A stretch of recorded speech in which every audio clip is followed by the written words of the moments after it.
SIT അന്വേഷണം ആരംഭിക്കുന്നതോടെ CPMന് വൻ ദിവസങ്ങളിൽ ഊരാക്കുടുക്കു. ED ഉദ്യോഗസ്ഥരെ ആക്രമിച്ച കേസിൽ അന്വേഷണം SITക്ക് വിട്ടിരിക്കുകയാണ്. മ്യൂസിയം SHO തന്നെ അന്വേഷണ ഉദ്യോഗസ്ഥർ. അതേസമയം കേരള പോലീസ് ഓഫീസേഴ്സ് അസോസിയേഷൻ സംസ്ഥാന പ്രസിഡന്റാണ് മ്യൂസിയം SHO R പ്രശാന്ത്. പ്രശാന്തിന്റെ ഇടതനുകൂല നിലപാട് കേസ് അന്വേഷണത്തിൽ പക്ഷപാതിത്വം ഉണ്ടാകുമോ എന്ന ചർച്ചകൾ ഒരു വശത്തുണ്ട്. എന്നാൽ SITക്ക് കേസ് കൈമാറുമ്പോഴും പ്രശാന്തിനെ അന്വേഷണ ഉദ്യോഗസ്ഥ സ്ഥാനത്ത് നിന്നും മാറ്റിയിട്ടില്ല.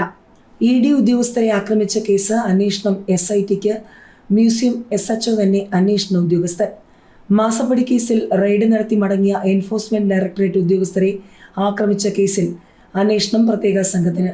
കന്റോൺമെന്റ് അസിസ്റ്റന്റ് കമ്മീഷണർ അന്വേഷണത്തിന് മേൽനോട്ടം വഹിക്കും. മ്യൂസിയം SHO R പ്രശാന്ത് തന്നെയാണ് അന്വേഷണ ഉദ്യോഗസ്ഥർ. 5 ഇൻസ്പെക്ടർമാരും 7 SIമാരും അടക്കം 30 ഉദ്യോഗസ്ഥർ ഉൾപ്പെട്ടതാണ് SIT. നിലവിൽ മ്യൂസിയം പോലീസായിരുന്നു കേസ് അന്വേഷിച്ചിരുന്നത്. കേസ് അന്വേഷണത്തിന് SITയെ നിയോഗിക്കണമെന്ന ആവശ്യം ഉയർന്നിരുന്നു.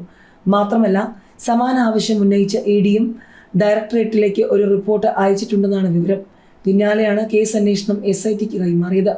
കേരള പോലീസ് ഓഫീസേഴ്സ് അസോസിയേഷൻ സംസ്ഥാന പ്രസിഡന്റാണ് മ്യൂസിയം SHO R പ്രശാന്ത്. ഇദ്ദേഹത്തിന് ഇടതനുകൂല നിലപാടാണുള്ളതെന്ന പ്രചാരണം ശക്തമാണ്.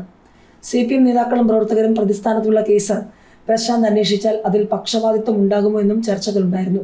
എന്നാൽ SITക്ക് കേസ് കൈമാറുമ്പോഴും പ്രശാന്തിനെ അന്വേഷണ ഉദ്യോഗസ്ഥ സ്ഥാനത്ത് നിന്നും മാറ്റിയിട്ടില്ല. CMRL എക്സാലോജിക് സൊല്യൂഷൻസ് മാസപ്പടി കേസിൽ വീണ ടിയുടെ വീട്ടിൽ പരിശോധന നടത്തുന്നതിന്റെ ഭാഗമായി പ്രതിപക്ഷ നേതാവും മുൻ മുഖ്യമന്ത്രിയുമായ പിണറായി വിജയന്റെ ബേക്കർ ജംഗ്ഷനിലെ വസതിയിൽ ED സംഘം പരിശോധന നടത്തിയിരുന്നു. പരിശോധന നടത്തി പുറത്തിറങ്ങിയ ഉദ്യോഗസ്ഥ സംഘത്തിന്റെ വാഹനങ്ങളെ കണ്ടാൽ അറിയാവുന്ന 300ഓളം CPM പ്രവർത്തകർ തടയുകയും ആക്രമിക്കുകയുമായിരുന്നു. ആക്രമണത്തിൽ കാറുകൾക്ക് കേടുപാടുണ്ടാവുകയും ഉദ്യോഗസ്ഥർക്ക് പരിക്കേൽക്കുകയുമായിരുന്നു.